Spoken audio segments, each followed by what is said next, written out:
বাঙালির রাষ্ট্রভাষা আন্দোলনের ইতিহাসে ধীরেন্দ্রনাথ দত্ত একটি কিংবদন্তির নাম।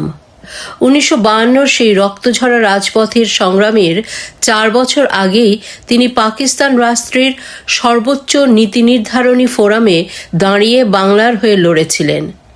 তিনি কেবল একজন রাজনীতিবিদ ছিলেন না, বরং ছিলেন এক অকুতোভয় দেশপ্রেমিক, যিনি মাতৃভাষার মর্যাদার জন্য লড়াই করেছেন এবং পরিশেষে দেশের স্বাধীনতার জন্য নিজের জীবন বিসর্জন দিয়েছেন। ধীরেন্দ্রনাথ দত্ত 1886 সালের 2রা নভেম্বর ব্রাহ্মণবাড়িয়া জেলার রামরাইল গ্রামে জন্মগ্রহণ করেন। তিনি পেশায় ছিলেন একজন আইনজীবী। ছাত্রজীবন থেকেই তিনি ব্রিটিশ বিরোধী আন্দোলনে সক্রিয় ছিলেন।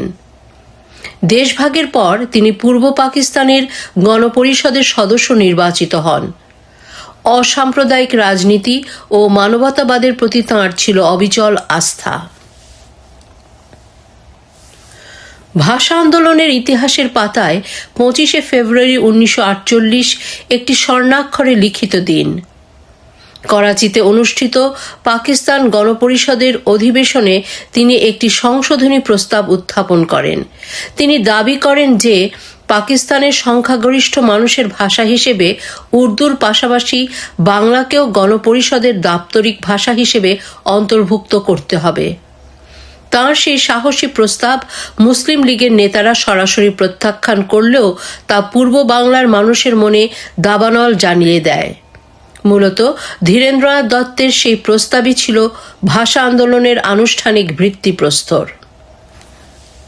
1952 সালের ভাষা আন্দোলনে তিনি রাজপথের মিছিলে না থাকলেও তাঁর অনুপ্রেরণা ও আইনি লড়াই ছাত্র সমাজকে শক্তি জুগিয়েছিল। তিনি ভাষা আন্দোলনের পুরোটা সময় বাংলার মানুষের ন্যায্য দাবির পক্ষে কথা বলেছেন।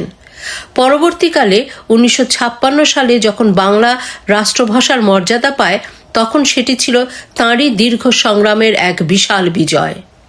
1954 সালের নির্বাচনে তিনি মন্ত্রী হিসেবেও দায়িত্ব পালন করেন। ধীরেন্দ্রনাথ দত্তের জীবন ছিল ত্যাগের। 1971 সালের মহান মুক্তিযুদ্ধ শুরু হলে 85 বছর বয়সী এই বৃদ্ধকে পাকিস্তানি হানাদার বাহিনী তাঁর কুমিল্লার বাসা থেকে ধরে নিয়ে যায়।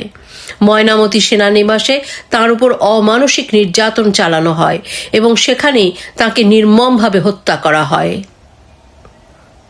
ধীরেন্দ্রনাথ দত্ত আমাদের শিখিয়ে গেছেন কিভাবে একা দাঁড়িয়েও ন্যায়ের কথা বলতে হয়।